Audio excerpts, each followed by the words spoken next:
Welcome to 1001 Ways to Cope with Stress. I am Professor Kinshasha Shabaka, and we are bringing to you today a very magnanimous gentleman who is offering his knowledges around the noble touch. It is an exciting phenomenon that I knew nothing about 3 weeks ago, and I just happened to be at a gathering of senior citizens in a local area and met Stacy. Stacy's last name? McLean. Was running a session on, I thought it was just going to be sort of like aerobics, and learned afterwards that it was quite an advanced form of healing. So I give to you today Mr. Jeff Nobles, who is the founder, the CEO, and the master trainer for the energy system, right? Well, I am the master trainer for the Noble Touch. Yes, not right. the entire energy system. Oh, no, I understood that.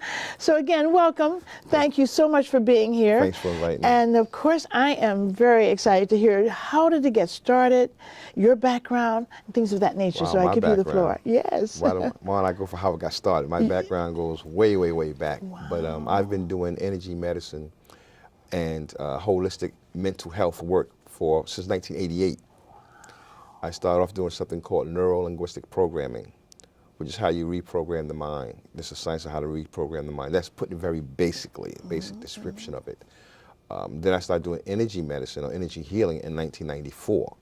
So I've been doing this for a very, very long time. And the Noble Touch was just Jeff Noble at one time. My business card said the Noble Touch.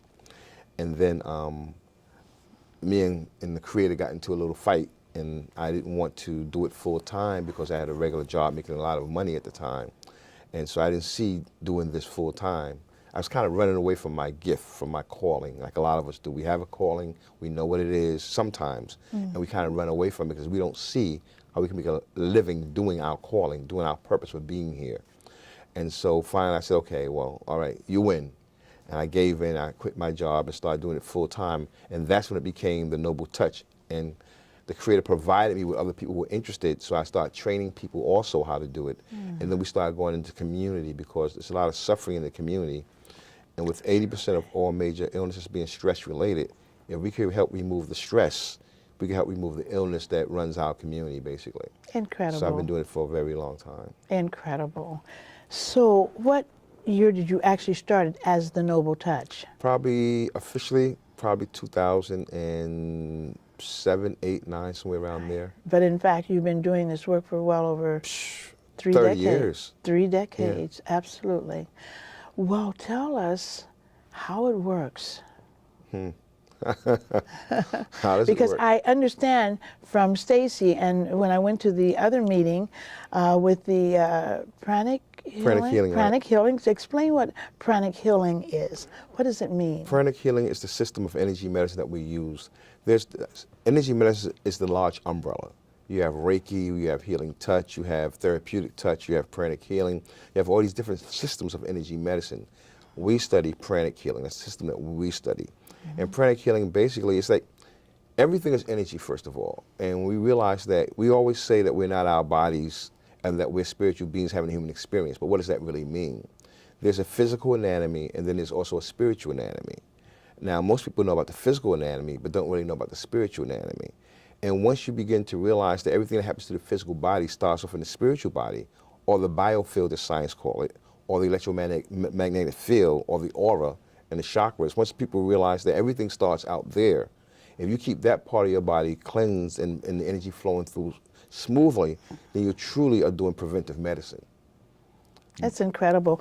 Because when I think of the modern day where so many things are controlled by this pharmaceutical, what do you call it? This pharmaceutical governing body. I feel that it's so much more natural if you can heal, as you say, by preventative medicine, Right. as opposed to getting ill and then having to cure it. And so my whole philosophy is that if you can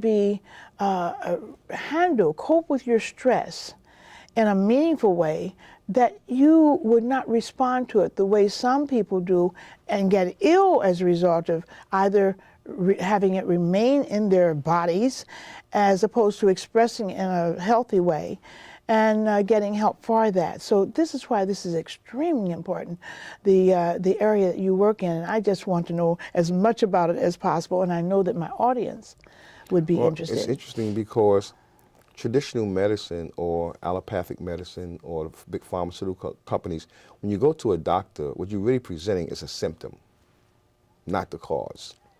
So what the medical society is treating are symptoms, not the cause of the problem. When you begin to find out what is the mental equivalent that may have caused that problem to manifest 20 years later, that's when you start doing the real healing. That's when you start doing what you call curing, per se. Precisely. Other than that, the medicines and everything else, even energy medicine, you can work somebody 4 or 5 times and not get a result at all, because if you still don't find that cause, it becomes harder to get a real dramatic change, a miraculous change, basically.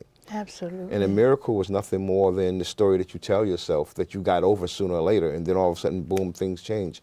I have clients who had pains from fibroids, jabbing pains in their body, and found something that happened to them, I think they were 11 years old, released that emotional trigger, and not had pain since. Incredible. And that's just one story. It's the thousands of them, because we all have the ability to heal ourselves. As a matter of fact, the body heals itself. We don't heal the body. We don't do any healing. We create an environment for the body to heal itself with the energy work that you do. Because if you think about it, energy centers, they call chakras, they're called energy centers also. And these things that are called chakras are equivalent to what people in the physical body call organs. So the chakras are our equivalents to organs. And each particular energy center that's called chakras correspond to certain organs in the body. So if that organ has any dysfunction at all, it's because the chakra or the spiritual center, energy center, is also out of balance. Because any illness at all, I don't care what the illness is, it's because the chi or energy is not flowing through the body the way it's supposed to. There's been a change in the flow of energy through the body, and that part of the body that's causing the illness. And that is often disrupted by some experience. It's also initiated by some experience. That's yes. right. Mm-hmm. Definitely. So that once a person can clarify and get meaningfully around that, then they can start moving in a positive way. They'll heal a lot faster. Isn't that incredible? It will accelerate the healing, Right. definitely.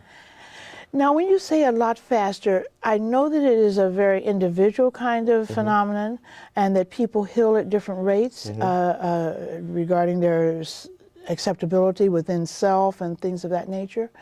But just give me an example. You mentioned the one where a situation that started when the person was 11, and here they are, what, 50 or They're 48, about something like that. 44 now. So they've carried that weight all these years, not knowing why. And so often we're blaming it on a spouse or a child or a situation, Or a when in parent. fact it's within ourselves that we must find, locate, and then diminish, and hopefully eradicate that basic problem. Right. I mean, it's fascinating when it seems so simplistic, but really it's a little more complicated than that. Could you give us an example of how you've gone about, say, treating one person that you can think of, using the chakra levels and so forth? Just give us an example of one situation, one person. I'm trying to find one. The first one that came to mind is a 13-year-old girl, although it's probably not the best one, but she's a 13-year-old young lady who had broke her toe. And her mother called me to work with her. And I said, well, I'm not an orthopedic specialist. You need to take her to a doctor to, reset the toe. And she did that. The doctor said it's going to take 6 weeks for the toe to heal. I worked with her 3 times. It healed in 2 weeks. It just accelerated the healing. The body can heal itself. You just have to create the environment. And the work we do creates an environment to heal. There's another woman named Bobby, who I wanted to come today, actually, Bobby Barton, who had MS and could hardly get out of her bed for 15 years. She has to roll out the bed. Her head was hurting so much. She is now off 85% of the medicine that she was on, and she's a healer.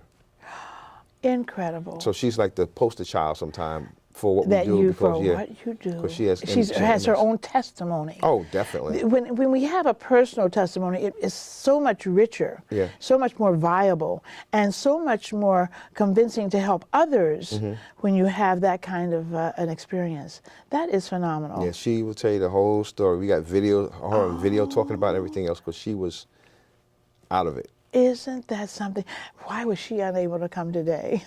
Healing someone else? I don't know what she. Usually she returns my phone call. Bobby, if you see this, you didn't return my phone call, Bobby. Oh, Well, yes, she would've been right. here. Her name is Bobby Barton. She's a wonderful person. I call her my big sister now. Isn't we that fight all the something? time. So perhaps she could come on another time for another segment, because I hope you don't think you're getting away with one session. Your work is so important. I can let the other students come on. You can interview them as a group if you want to. I don't even have to be here. something? If you have a real movement, we call this the healing revolution. That's what we call it. Where we start taking charge of our own healing again and look at how to do some self-healing and not depend on someone else and feel hopeless when someone tells you, well, you have cancer or you have this, and you feel like there's nothing you can do. There's always something you can do, and it starts up here. That's right. If you can change your mind, you can change your body, you can change your chemistry, you can change everything. But it starts with the mind. Incredible. But I shouldn't have to be around. That's why you came there. It went fine. I wasn't there. That's the beauty in you living your purpose. You're finding your gift and you living in it, and God will provide you, the creator, source, wherever, however you refer to the creator, he will provide you what you need. But it's also so important that where you, as an individual, have risen to a level that you can share your knowledge, your creativity with others, and it doesn't depend entirely on you. No. So often we get a little bit ego involved, where we hold information and knowledge to ourselves and share it sparingly or only at a price, without allowing others to be welcome into that. And that is that's the gift, when you know that you can share it. It's not about me. But of course, It's not about me. Yes, It's not I know. about Jeff Noble. It's Isn't that about the incredible? work of the people bringing more light into this darkened world. speaking of this darkened world, you will forgive me, but this is a period where I see the moral compass of our universe changing, and it's a good thing. It has been so problematic for so many years, for so many young people being raped, molested, and that is something that sticks with them for the rest of their lives. Speaking of things being fixated, thinking of chakras and areas that need to be cleansed and cleaned up before you can move forward. I would like you to comment, for example, just now I believe I think there was a Mr. Moore in, what was the city? North Carolina? Where? It was in Alabama, wasn't it? Alabama. Losing when he had been accused of, not proven, allegedly, molesting and interfering with the development of many young, innocent young girls. And he denies it, but fortunately, the other guy won, and that was just reported this morning. Now, my point is that, to me, that's just one of a number of things that are suggesting a changing of the moral compass. There are so many things going on now that are problematic for a really holistic life force to take and continue its ruling of the universe. Could you comment on that for us? Well, I look at it as a great opportunity. I think it's a great opportunity because now, because all the darkness is being shown, it Revealed, it gives the light workers, now we know where to aim the light. Interesting. So it's an opportunity for us to know where to aim the light, with how much intensity to aim the light, and how long we need to aim the light in order to transform things. So I think it's a great opportunity. Unfortunately, sometimes things get worse before they get better. Well, that is true. And I feel that's where we are right now. Things are getting worse before they get better because we're in a new age, new energies coming in and everything else. It's an opportunity for us to really, really grow spiritually and really, really turn this place around, turn this earth around. Absolutely. Well, And that honor is, Mother Earth. oh yes, so important, the work that you're doing. As a matter of fact, I'm just sitting almost in awe of the revelations that can be helpful to people in their personal lives, but in their interaction with others, and in their interaction with their life force. As you say, sometimes we give up what we think is the money-making necessary component of our lives to do something that is much more profound in the long run, and even creates a source of money. Because I know that, for example, at the healing session that I went to, there's no fee at all. But if you wanted to donate something, you could. Right. And the thing is that you feel so much more positive donating when you know you've received something quite Right. valuable than if there is a charge at the door and you're not quite sure what you're getting into. You go in with a different mindset than when you are able to donate something. It's a phenomenal thing. Well, I tell people to donate in direct relationship to how they feel they were blessed that evening. Well, If you they know what? can, I right. wouldn't have been able to have afforded that. If you don't mind. Well, tell us about your experience. Oh, my experience was really a very interesting one. First of all, What did you expect, first of all? Okay. I'm an open-minded person. My experiential kinds of qualitative experiences have been in life where I go in with the anticipation that I will learn, that I Right. will grow. So I'm already have a mindset that I'm wanting to learn something. I don't go in with a negative opinion.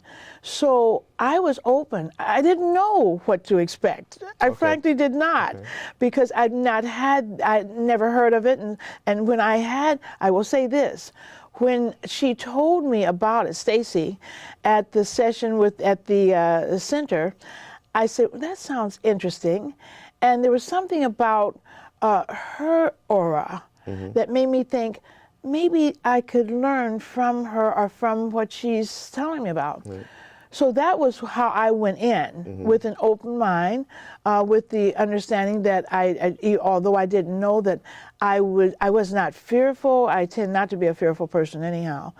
But other people, I think, would be maybe a little bit more, some people I've talked with around this kind of thing, they're a little bit more fearful. Well, what's going to happen to me? Well, why don't you go and find out?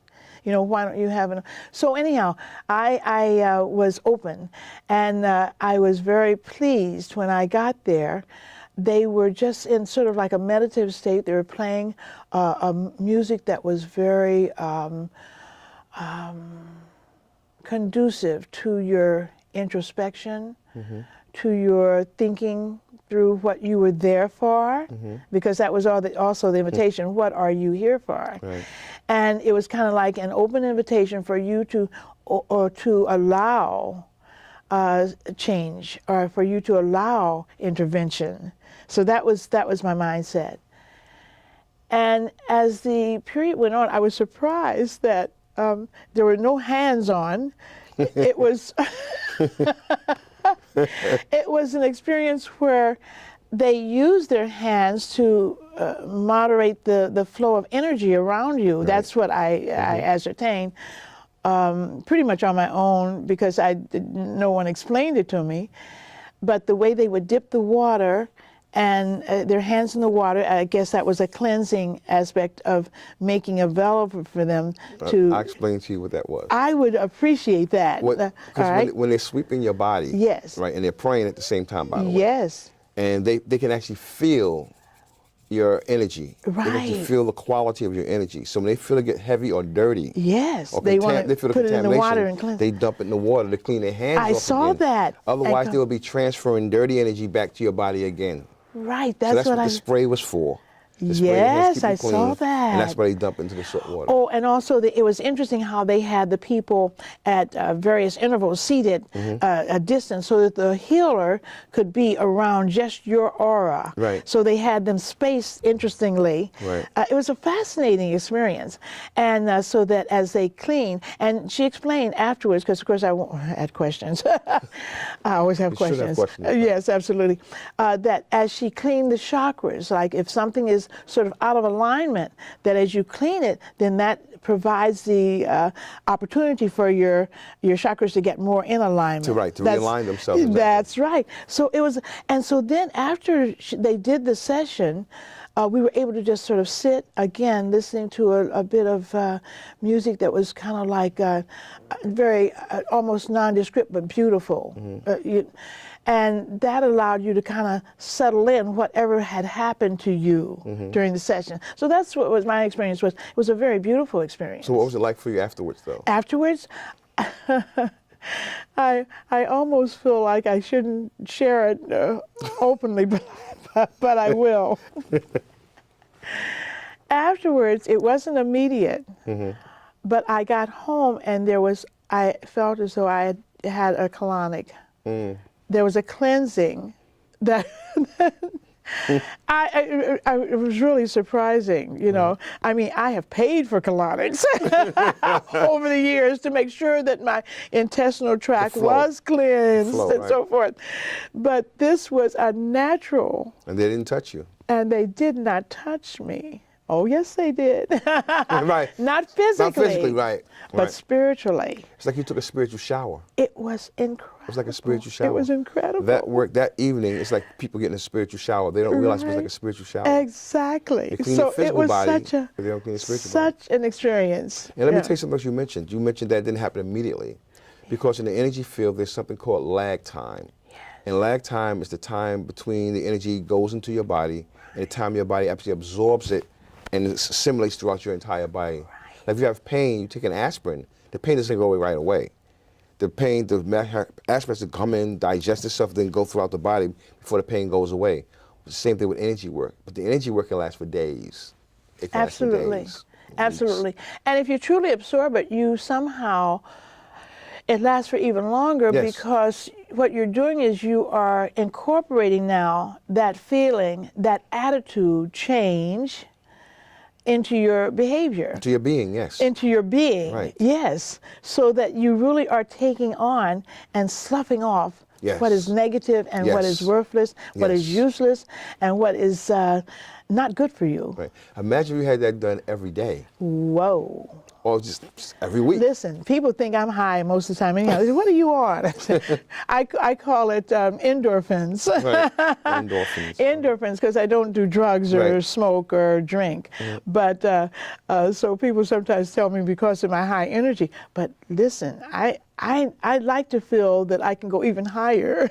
Oh, you can.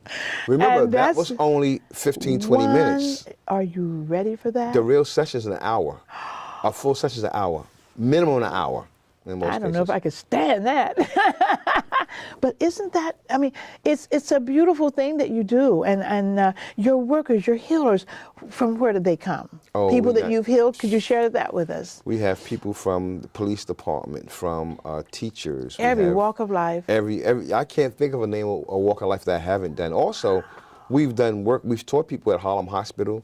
We've been at Mount Sinai, Bellevue, downstate. We've been all over the place, Rikers Island, the Tombs. We've done work all over the place. We go into the community with the work. We don't stay just inside that building that you came to at the church and just work on Monday nights. We go out into the community. As a matter of fact, we get so busy that we have to turn down invitations. That is incredible. We have to turn that. We literally turn down invitations. We can't go everywhere we get that many phone calls to come out.